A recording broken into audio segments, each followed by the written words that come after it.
नमस्कार दोस्तों, आज के इस वीडियो में हम एल्डिहाइड कीटोन एवं कार्बोक्सिलिक अम्ल का तीसरा भाग समझेंगे। दोस्तों, आज के इस वीडियो में हम सबसे पहले समझेंगे कि एल्डिहाइड एवं कीटोनों की रासायनिक अभिक्रियाएं क्या-क्या होती हैं।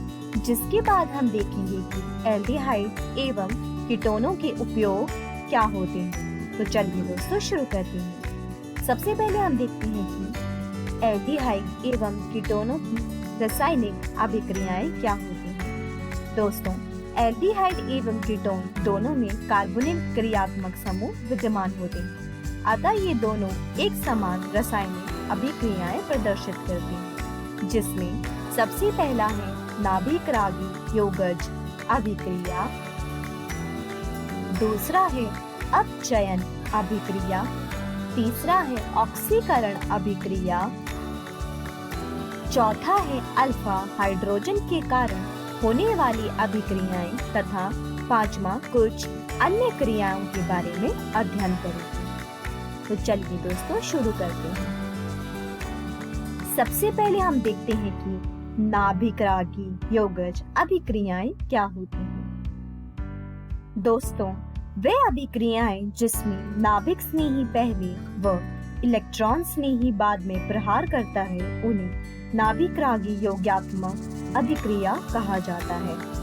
दोस्तों, जैसा कि आप यहाँ पर देख सकते हैं, कार्बन समूह के कार्बन पर इलेक्ट्रॉन का घनत्व जितना कम होता है, न्यूक्लियो उतना ही सुगमता से प्रहार करता है, जिससे नाभिक स्नेही योगात्मक अभिक्रिया तेज गति से होती है। आगे है अभिक्रियाशीलता। इलेक्ट्रॉनिक रूप से एल्डिहाइड कीटोन से ज्यादा क्रियाशील होते हैं, क्योंकि कीटोन में उपस्थित दो अल्काइल समूह कार्बोनिल कार्बन की इलेक्ट्रॉन रागी प्रकृति को एल्डिहाइड की तुलना में कम कर देते हैं। आगे है नाभिक-रागी योगज और नाभिक-रागी योगज विलोपन अभिक्रियाओं के कुछ महत्वपूर्ण उदाहरण, जिसमें सबसे पहला है हाइड्रोजन साइनाइड का संयोजन। सोडियम हाइड्रोजन सल्फाइड से क्रिया करने पर क्रिस्टलीय योगात्मक उत्पाद बनते हैं, जो कि बाद में साइनोहाइड्रिन देते हैं, जैसा कि आप यहाँ पर देख सकते हैं। अगला है सोडियम बाइसल्फाइड का संयोजन। एल्डिहाइड एवं कीटोन सोडियम हाइड्रोजन सल्फाइड के साथ संयुक्त होकर योगज उत्पाद देते हैं, जो कि आप इस अभिक्रिया में देख सकते हैं। तीसरा है ग्रेनियॉर्क अभिक्रमकों का संयोजन। दोस्तों, ग्रेनियॉर्क अभिक्रियक में कार्बन मैग्नीशियम बंध सहसंयोजन आबंध होता है। ग्रेनियॉर्क अभिक्रमक अत्यधिक क्रियाशील होते हैं तथा किसी भी स्रोत से प्राप्त प्रोटॉन से अभिक्रिया कर हाइड्रोकार्बन देते हैं।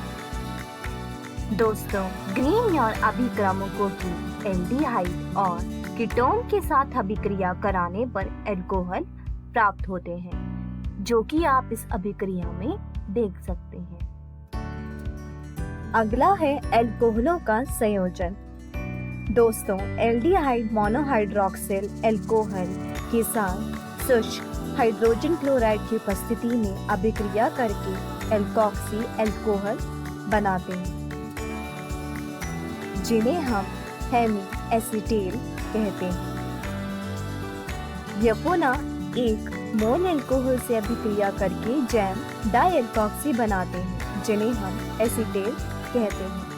दोस्तों, कीटोन एथिलीन ग्लाइकोल के साथ अभिक्रिया करके चक्रीय उत्पाद बनाते हैं, जिसे एथिलीन ग्लाइकोल कीटेल कहा जाता है, जो कि आप इस उदाहरण में देख सकते हैं। दोस्तों, एसीटेल व कीटेल जलीय खनिज अम्लों के साथ जल अपघटित होकर संगत एल्डिहाइड व कीटोन देते हैं। अगला है अमोनिया व इसकी व्युत्पन्नों का संयोजन। अमोनिया व इसके व्युत्पन्न जैसे नाभिक-रागी एल्डिहाइड व कीटोन कार्बोनिल समूह पर जुड़ते हैं। यह अभिक्रिया उत्क्रमणीय होती है। दूसरा है उपचयन। जिसमें सबसे पहला है अल्कोहलों में उपचयन। दोस्तों, sodium borohydride, lithium aluminium hydride या उत्प्रेरकी हाइड्रोजन द्वारा एल्डिहाइड व कीटोन उपचयित होते हैं, जो कि प्राथमिक तथा द्वितीय अल्कोहल देते हैं। अगला है हाइड्रोकार्बनों की उपचयन से, जिसमें सबसे पहले हम देखते हैं कि क्लीमेंसन उपचयन क्या होता है। ये कार्बोनिल यौगिकों को एल्कीन में उपचयित कर देता है। इस क्रिया में CO समूह CH2 समूह में बदल जाता है। इसमें जिंक, अमलगम व सांद्र HCl उत्प्रेरक के रूप में काम में लाए जाते हैं। अगला है वोल्फ-किशनर उपचयन। जब कार्बोनिल यौगिकों में हाइड्रोजन व्युत्पन्नों को एथिलीन ग्लाइकोल तथा पोटाशियम हाइड्रोक्साइड के साथ गर्म किया जाता है तो एल्केन बनते हैं, जो कि आप यहाँ पर देख सकते हैं। दोस्तों, इसे वोल्फ-किशनर उपचयन भी कहा जाता है। आगे है ऑक्सीकरण। अम्लीय पोटाशियम पर मैग्नेट, क्षारीय potassium permanganate, potassium dichromate, Tollens अभिक्रमक, फेलिंग विलयन आदि द्वारा एल्डिहाइड ऑक्सीकृत होकर कार्बोक्सिलिक अम्ल बनाते हैं, जो कि आप इस अभिक्रिया में देख सकते हैं। दोस्तों, कीटोनों का ऑक्सीकरण प्रबल परिस्थितियों जैसे कि प्रबल ऑक्सीकरण क्रमकों और उच्च ताप पर होता है। इसके ऑक्सीकरण में कार्बन कार्बन आबंध का विदलन होता है, जिससे अनेक कार्बोक्सिलिक अम्लों का मिश्रण प्राप्त होता है, जो कि आप यहाँ पर देख सकते हैं। दोस्तों, मृदु ऑक्सीकरण क्रमक एल्डिहाइडों एवं कीटोनों में विभेद करने के लिए प्रयुक्त होते हैं, जिसमें सबसे पहला है टॉलिन परीक्षण। दोस्तों, एल्डिहाइड को ताज़ा बनी अमोनियम सिल्वर नाइट्रेट विलयन के साथ गर्म करने पर सिल्वर धातु बनने के कारण चमकदार सिल्वर दर्पण बन जाता है। एल्डिहाइड संगत कार्बोक्सिलेट रेड आयन में ऑक्सीकृत हो जाते हैं, जो कि आप इस अभिक्रिया में देख सकते हैं। अगला है फेलिंग परीक्षण। दोस्तों, यह दो विलयनों को मिलाने से बनता है, जिसमें पहला है फेलिंग विलयन A, यह कॉपर सल्फेट का जलीय विलयन होता है, तथा दूसरा है फेलिंग विलयन B, यह सोडियम पोटाशियम टार्ट्रेट व NaOH का जल में बना रंगहीन विलयन होता है।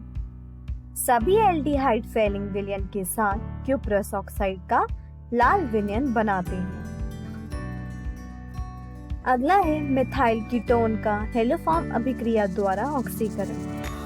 दोस्तों, ऐसे कीटोन जिसमें कम से कम एक मिथाइल समूह कार्बोनिल कार्बन परमाणु से आबंधित होता है, सोडियम हाइपोलाइट द्वारा संगत कार्बोक्सिलिक अम्ल से सोडियम लवण में ऑक्सीकृत हो जाते हैं, जिसमें कार्बोनिल यौगिक की अपेक्षा एक कार्बन परमाणु कम होता है।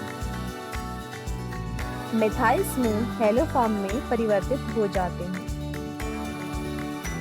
चौथा है अल्फा हाइड्रोजन के कारण होने वाली अभिक्रियाएं, जिसमें पहला है एल्डोल संघनन। दोस्तों, वे कार्बोनिल यौगिक जिनके अल्फा कार्बन पर हाइड्रोजन परमाणु होते हैं, वे एल्डोल संघनन की क्रिया प्रदर्शित करते हैं। यह क्रिया तनुसार जैसे NaOH तथा BaOH दो की उपस्थिति में होती है, जो कि आप यहाँ पर देख सकते हैं। जब अल्फा हाइड्रोजन परमाणु युक्त एल्डिहाइड अथवा कीटोन की क्रिया क्षार की उपस्थिति में की जाती है तो एल्डोल तथा कीटोन बनते हैं, जिन्हें गर्म करने पर अंशतृप्त कार्बोनिल यौगिक बनते हैं। यह अभिक्रिया एल्डोल संघनन कहलाती है। दोस्तों, अगला है क्रॉस एल्डोल संघनन। जब दो अलग अलग कार्बोनिल यौगिक में एल्डोल संघनन की क्रिया होती है तो इसे क्रॉस एल्डोल संघनन कहते हैं। इस क्रिया में दोनों एल्डिहाइड अलग अलग या दोनों कीटोन अलग अलग अथवा एक एल्डिहाइड व दूसरा कीटोन भाग ले सकते हैं, परंतु दोनों में से किसी कार्बोनिल यौगिक में अल्फा कार्बन पर हाइड्रोजन अवश्य जुड़ी होनी चाहिए। एथेनॉल व प्रोपेनॉल के क्रॉस एल्डोल संघनन से निम्न प्रकार से 4 संभावित उत्पाद बनते हैं, जो कि आप यहाँ पर देख सकते हैं। दोस्तों, क्रॉस एल्डोल संघनन में कीटोन भी एक घटक के रूप में प्रयुक्त हो सकते हैं, जो कि आप यहाँ पर देख सकते हैं। 5वां है कुछ अन्य क्रियाएं, जिसमें पहला है कैनिज़ारो अभिक्रिया। दोस्तों, वे एल्डिहाइड जिनके अल्फा कार्बन पर हाइड्रोजन परमाणु नहीं होता है, वे सांद्र NaOH अथवा KOH के साथ क्रिया कर लेते हैं, जिससे एल्डिहाइड की एक अणु का ऑक्सीकरण व दूसरे अणु का उपचयन हो जाता है, जो कि आप इस अभिक्रिया में देख सकते हैं। दोस्तों, इस अभिक्रिया को हम कैनिज़ारो अभिक्रिया कहते हैं।